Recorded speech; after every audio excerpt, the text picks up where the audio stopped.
আপনারা গর্বিত হবেন শুনলে, গর্ব অনুভব করবেন। রাজ্যসভা লোকসভা মেলালে ভারতবর্ষের তৃতীয় রাজনৈতিক বৃহত্তর দলের নাম তৃণমূল কংগ্রেস। যারা বলেছিল তৃণমূলকে প্রাক্তন করব, জেলে ঢুকিয়ে দেবো, হাওয়া করে দেবো, সাফ করে দেবো, তারা আজকে নিজেরাই সাফ।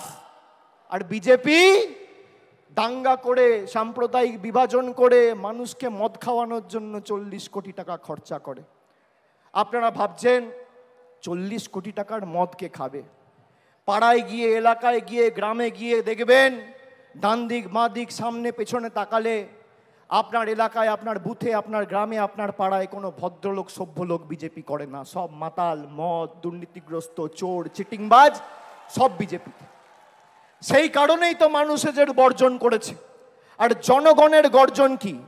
ওরা নরেন্দ্র মোদীর গর্জনে বিশ্বাস করেছিল, ওরা ইডির গর্জনে বিশ্বাস করেছিল, ওরা সিবিআইয়ের গর্জনে বিশ্বাস করেছিল, ওরা কেন্দ্রীয় বাহিনীর গর্জনে বিশ্বাস করেছিল, ওরা টাকার গর্জনে বিশ্বাস করেছিল, বিচার ব্যবস্থা, সংবাদ মাধ্যমের গর্জনে বিশ্বাস করেছিল।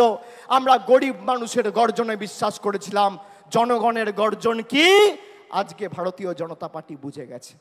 আর আমি আরেকবার তৃণমূল কংগ্রেসের সর্বভারতীয় সাধারণ সম্পাদক হিসেবে আপনাদের কথা দিচ্ছি যে যারা এই নির্বাচনে পঞ্চায়েত বা কাউন্সিলর বা মিউনিসিপ্যালিটি চেয়ারম্যান, ভাইস চেয়ারম্যান থেকেও মানুষকে বোঝাতে অক্ষম হয়েছেন, বা তাদের নির্দিষ্ট এলাকা থেকে প্রত্যাশিত বা আশানুরূপ ফল হয়নি, একইভাবে আমরা টাউন সভাপতির বিরুদ্ধেও ব্যবস্থা নেব, মিউনিসিপ্যালিটি চেয়ারম্যানের বিরুদ্ধেও ব্যবস্থা নেব।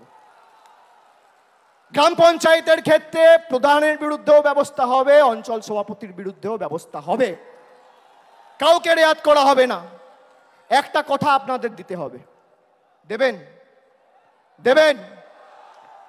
আমি যে কথাগুলো বললাম গ্রামে ফিরে 10 জনকে বলবেন। আর যেভাবে মাথা নত না করে লড়াই করেছেন, আগামী দিনও মমতা বন্দ্যোপাধ্যায় তৃণমূল কংগ্রেসের জন্য লড়বেন তো? বাংলার স্বার্থে লড়বেন তো? কথা দিচ্ছেন? দুহাত তুলে বলুন, কথা দিচ্ছেন? আগামী দিন খেলা হবে, লড়াই হবে, সংগ্রাম হবে, আন্দোলন হবে, বিজেপিকে উপড়ে ফেলা হবে, মানুষের স্বার্থে লড়াই হবে। কথা দিচ্ছেন তো? আমরাও কথা দিচ্ছি, যা কথা আমরা দিয়েছি শরীরের শেষ রক্তবিন্দু পর্যন্ত কথা পালন করব।